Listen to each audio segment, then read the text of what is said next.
ამ დროს კუთხეში მჯდომი გენერალი ოდიშელიძე ადგა და მიუახლოვდა მაგიდას შემდეგი სიტყვებით. ყოველად დაუშვებლად მიმაჩნია უკან დახევა, რადგანაც მხედველობაში უნდა ვიქონიოთ, თუ რა ფსიქოლოგიურ გამოძახილს პოვებს ეს ნაბიჯი ჩვენს გამარჯვებულ ჯარში. მე ვფიქრობ, მცხეთაში არც ერთი ჯარისკაცი არ გაჩერდება.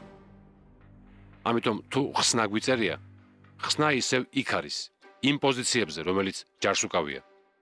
როგორ შეიძლება ასეთი დიდი გამარჯვება, რომელიც მთავარსარდალმა მოიპოვა თბილისთან, უკან დახევით სასტორზე დაიდოს.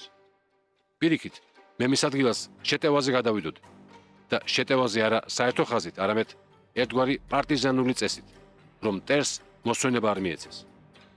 მანამ სანამ დაუძლურებული და საკმაოდ შელახული მტერი სავსებით არ მოტყდება.